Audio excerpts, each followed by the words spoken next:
Bonjour à tous et bienvenue pour cette nouvelle revue d'Airsoft. On va parler ici d'un accessoire indissociable de l'Airsoft, une paire de protection oculaire. Ici, un masque de la marque Umarex qui fournit à la fois une vitre transparente jaune et une grille en cas de besoin. Un kit donc assez sympa puisqu'il y a souvent le dilemme entre une vitre avec un risque de buée et la grille percée qui n'est pas optimum pour l'Airsoft. Les finitions sont plutôt sympas, dans un plastique souple noir satiné, c'est très propre. Le confort est intéressant, de plus l'élastique fourni avec n'est pas trop serré, donc on peut trouver un bon réglage où elle tienne sans avoir un mal de crâne. Il y a un filtre anti-poussière qui est passé avec, donc pour quand normalement on se balade à l'airsoft, je suis pas sûr que ce soit utile. Toutes les aérations donc de la vitre sont doublées d'une mousse pour filtrer les poussières. C'est pas mal, mais si vous transpirez beaucoup, je vous conseille d'enlever environ 10 mm de mousse ici et ici, ce qui permet à la transpiration donc de s'évacuer et normalement adieu la buée. Dans le kit sera fournie aussi une vitre de rechange, donc jaune. Certains l'apprécient notamment en sous-bois, normalement elle améliore un peu les contrastes. Après, ça c'est un petit peu chacun ses goûts. Dans le kit est fourni, et c'est ce que je trouve assez intéressant, surtout pour débuter, c'est une plaque percée, donc qui sert donc de grille. Nous rappellerons jamais assez que ce n'est pas optimum pour l'airsoft, rien de mieux qu'une véritable vitre pour vous protéger. Mais c'est vrai qu'en cas de besoin, si vraiment il fait chaud, vous transpirez énormément, que vous avez de la buée, vous pouvez continuer à jouer sans changer de paire de lunettes, entre guillemets, entre deux parties, vous échangez pour la grille. Avec est vendue une housse, donc c'est pas mal du tout pour pouvoir la transporter. Umarex fournit donc une belle petite notice pour les normes EN 166, mais sur le verre, c'est gravé, en fait, il n'y a que CE. Donc on sait pas trop, normalement pour un masque, c'est en général du EN 166B.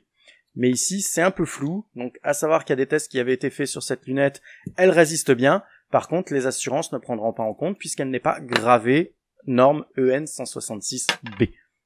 Du reste, ça reste un très très bon kit pour l'airsoft.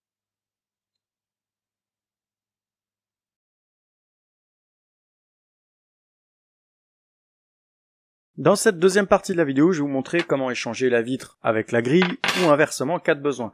En tout premier, enlevez la partie supérieure du masque. Ce sont simplement des clips, vous dégagez les coins. Une fois que c'est fait, vous prenez par le milieu et elle s'extirpe sans problème. Donc c'est pas mal du tout, c'est simple pour pouvoir l'enlever. Pour la monter, c'est le même principe. En premier, vous emboîtez au niveau du nez, puis les joues de la lunette, ma foi, de chaque côté. À partir de là, il suffit donc de passer les angles par-dessus la grille ou la vitre selon ce que vous montez, donc de chaque côté. Et une fois que c'est fait, il n'y a plus qu'à en cliqueter le dessus, et c'est fini. On s'assure bien sûr que le montage soit bien fait, et voilà, ça prend à peine 20 secondes pour changer la vitre ou passer à la grille. Donc vraiment en cas de besoin entre deux parties, la vitre qui a vraiment trop de buée, bon bah vous pourriez éventuellement passer sur la grille et reprendre la vitre la partie d'après.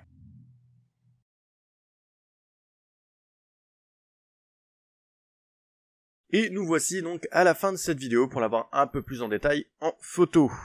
C'est donc un kit intéressant du fait qu'il y ait une vitre et une grille pour la même paire de lunettes. En effet, c'est souvent un dilemme pour beaucoup de joueurs au niveau de l'achat, qui génère souvent l'achat de plusieurs lunettes d'ailleurs. Ici, on n'en a qu'une. Donc même si on recommande absolument les verres, qui sont fiables, plutôt qu'une grille où un risque existe toujours, donc qu'une bille soit éclatée et passe tout de même au travers et puisse atteindre les yeux, je ne peux que vous recommander donc d'utiliser la vitre au maximum et de n'utiliser la grille qu'en cas de buée vraiment où là, pour la partie là, on peut pas faire autrement. Admettons, ça peut toujours vous sauver une partie entre guillemets, mais rappelez-vous que ça ne sauvera pas forcément vos yeux. L'astuce normalement de découper un petit peu la mousse en dessous des yeux devrait nettement améliorer, donc les problèmes de buée devraient s'en aller plus facilement. Sinon, il existe toujours des kits, donc de kits spray anti-buée, ou encore l'astuce du PEC vaisselle, donc du produit vaisselle mis à l'intérieur pour éviter un peu plus la buée. Son démontage étant assez simple, c'est quand même un point positif, elle est plutôt confortable. Le seul souci pour moi, c'est cette norme CE, en fait, qui n'indique pas vraiment, même dans les papiers, Umarex n'indique pas vraiment quelle norme EN 166 et quel indice, surtout, ces lunettes respectent. Dans l'ensemble, ces lunettes ont déjà servi sur le terrain, il n'y a pas eu de soucis, certains les ont testées, ça devrait franchement tenir le choc, et comme premier investissement, ça peut être intéressant si vous n'avez pas le budget pour une bolée, ou si vous avez peur justement de cette fameuse buée. Ma foi, j'espère que cette vidéo vous aura été utile pour pouvoir vous aider dans votre choix de départ. Je vous invite donc à regarder mes autres vidéos, à vous abonner à la chaîne, à me rejoindre sur le site Airsoft Actu pour des articles donc complémentaires et d'autres concernant l'airsoft, ainsi qu'à me rejoindre sur ma page Facebook Blocos.